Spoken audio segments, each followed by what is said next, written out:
Hello बच्चों, आप सभी का हमारे YouTube चैनल आइडियल देव क्लासेस में स्वागत है।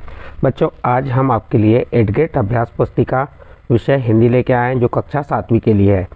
और यह 8th ग्रेड अभ्यास पुस्तिका मध्य प्रदेश राज्य शिक्षा केंद्र भोपाल द्वारा सत्र 2022-23 के लिए बनाई गई है। इसके बाद हम जो आपको बताएंगे इस वीडियो में पार्ट 22 महाराजा श्री अग्रसेन, क्या बताएंगे, महाराजा श्री अग्रसेन पार्ट 22 है। तो सबसे पहले हम महाराजा अग्रसेन का संक्षिप्त परिचय ले लेते हैं।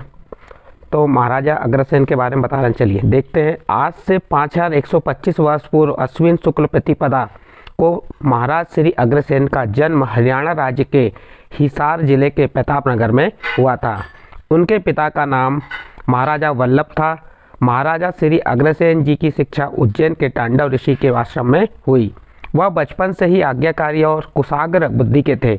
उन्होंने छोटी उम्र में ही वैद्य शास्त्र, धर्मशास्त्र, नीतिशास्त्र और राजनीति का गहन अध्ययन किया। उनका विवाह नागलोक के राजा वासुकी की कन्या माधवी से हुआ था। तो इस प्रकार हमने महाराज अग्रसेन का संक्षिप्त परिचय आपको बताया। अब इस वीडियो के माध्यम से जो अति लघुत्तरी प्रश्न है वह आपको बताएंगे।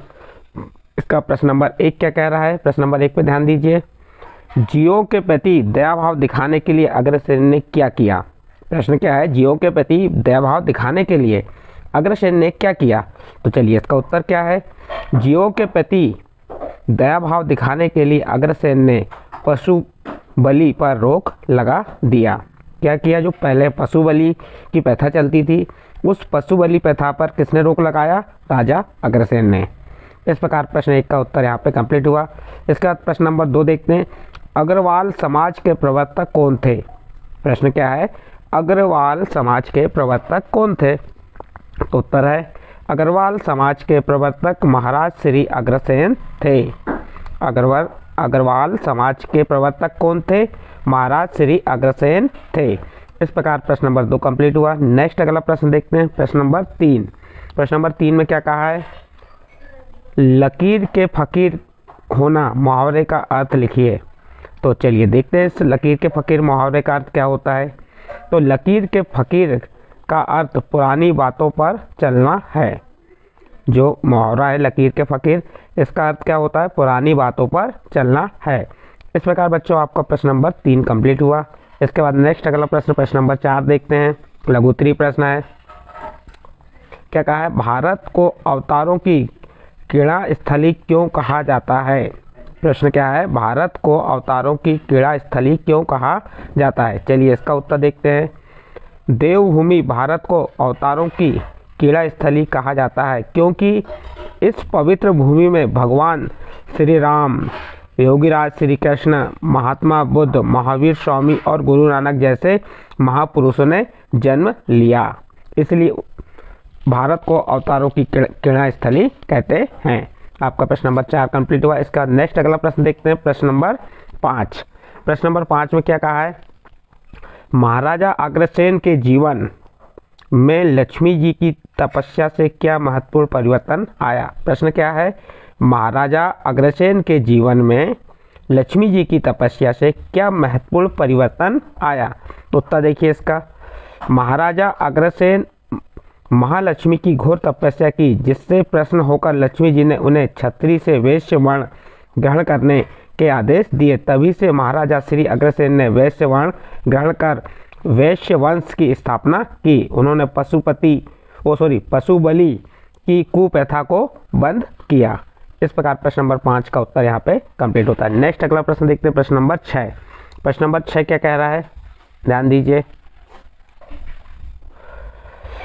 पाठ में से उन गुणों को छांटकर लिखिए जो किसी व्यक्ति के महामानव बनने में सहायक है। चलिए उत्तर देखिए।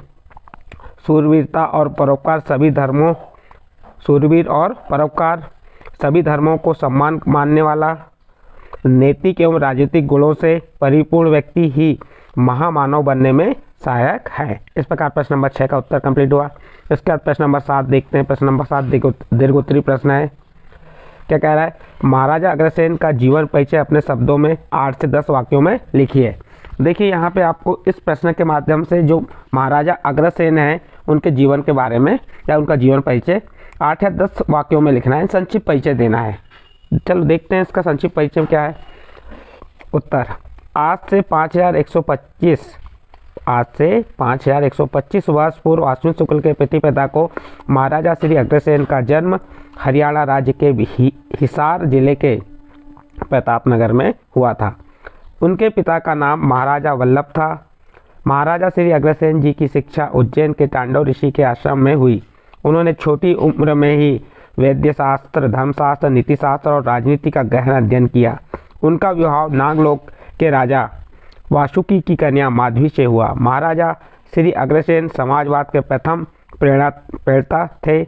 महाराजा अग्रसेन ने अपने राज्य में सुव्यवस्था बनाए रखने हेतु 18 गढ़ राज्य बनाए। इस प्रकार आपका जो प्रश्न नंबर 7 है दीर्घोत्तरीय प्रश्न, इसका उत्तर कंप्लीट होता है। इसके बाद आपका क्या आएगा, मूल्यांकन 15। मूल्यांकन 15 के लघुत्तरीय प्रश्न देखते हैं क्या कह रहा है। प्रश्न 8, अग्रवंश के 18 गोत्रों का चलन किस तरह प्रारंभ हुआ।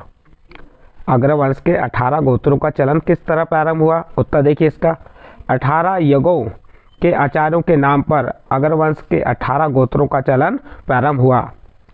किसके आधार पे, 18 यज्ञों के आचार्यों के नाम पर अग्रवंश के 18 गोत्रों का चलन प्रारंभ हुआ।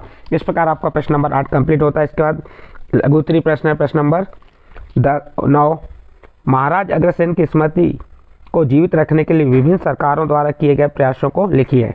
चलिए इसका उत्तर, महाराज अग्रसेन की स्मृति में भारत सरकार ने 24 सितंबर 1976 को 25 पैसे का डाक टिकट जारी किया। एकमात्र वाहक जहाज और दिल्ली से हिसार तक के लिए राष्ट्रीय राजमार्ग का नाम भी महाराज श्री अग्रसेन के नाम पर रखा गया। इस प्रकार आपका प्रश्न नंबर 9 का उत्तर कंप्लीट हुआ। इसके बाद प्रश्न नंबर 10 देखिए। प्रश्न नंबर 10 में क्या कह रहा है, दीर्घोत्तरीय प्रश्न है। महाराजा अग्रसेन समाजवाद के प्रणेता थे, पाठ के आधार पर स्पष्ट कीजिए। चलिए इसका उत्तर देखते हैं। महाराज श्री अग्रसेन समाजवाद के प्रथम प्रणेता थे। इनके राज्य में सभी जाति और धर्मों के लगभग 1 लाख परिवार रहते थे। सबको अपना अपना धर्म पालन करने और अपनी अपनी उपासना करने की पूर्ण स्वतंत्रता थी। सभी सुख शांतिपूर्वक सुखी जीवन जीते थे। सब में समानता और भाईचारे का आदर्श व्यवहार था। ऊंच नीच और जाति पाति का कोई भेदभाव ना था। पूरे राज्य में ना बेकारी थी और ना बेरोजगारी। इस प्रकार उन्होंने अपने समाज को संभाल कर रखा था। इस प्रकार आपका प्रश्न नंबर 10 दीर्घोत्तरीय प्रश्न यहाँ पे कंप्लीट होता है। इस प्रश्न के साथ आपका मूल्यांकन 15 और पाठ कौन सा था आपका, पाठ 22 कंप्लीट होता है। बच्चों आपको हमने इसकी जो प्रश्नोत्तरी बताया, यह प्रश्नोत्तरी आपके समझ आई है तो आप हमारे चैनल आइडियल देव क्लासेस को सब्सक्राइब कीजिए, लाइक कीजिए एवं अन्य ग्रुप में शेयर जरूर कीजिए।